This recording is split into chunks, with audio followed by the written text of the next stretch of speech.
Committee, member of the President's Fiscal Commission. Fred Barnes has a piece, which everyone should read in the Weekly Standard this week, calls your roadmap the most important proposal in domestic policy since Reagan's supply-side economics.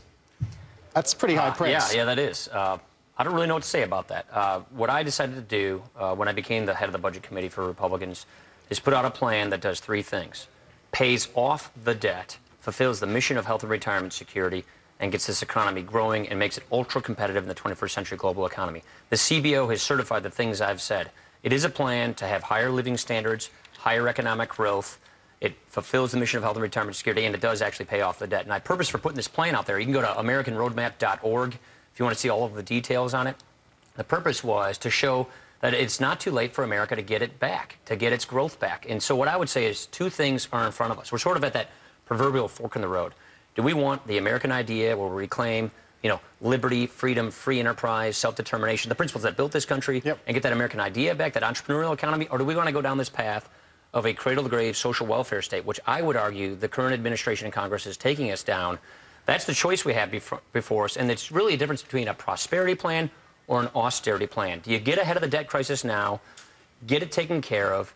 What I do is I grandfather 55 and above into the current program, so there's no change for people in and near retirement. Yeah. You don't fix this soon, you can't keep those kinds of promises. What happens to a 54-year-old? So a 54-year-old, you have predictable changes ahead of you. So the three of us, with Medicare, you'll have a program that works just like the one I have as a member of Congress, the Federal Employee Benefit Plan. So you'll have a system where you have a retirement set up like I have as a thrift savings plan for Social Security, like I have as a government worker, that's technically what I am, with my retirement for health care.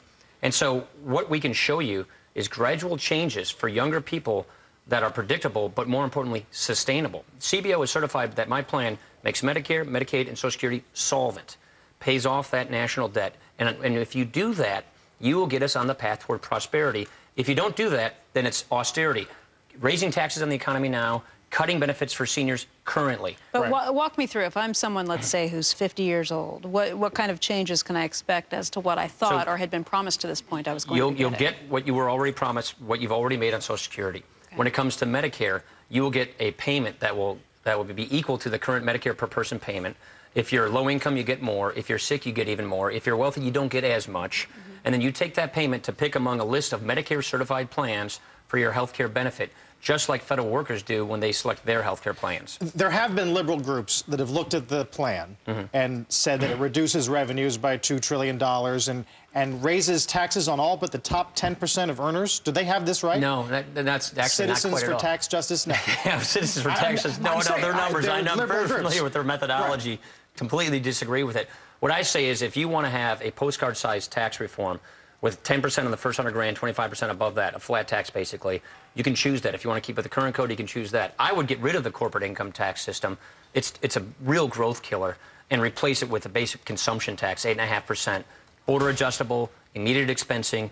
It means if you want to invest in America, that's the place you want to keep your money. Instead of having other countries the haven for capital formation, let's make it America and turn the job spigot back on. It's a growth agenda. It gets ahead of the debt crisis. We'll talk about the politics behind it later on, because Barnes raises some points, too, about the risks. Legitimate points, too, yeah. All right, we've got the trade deficit right after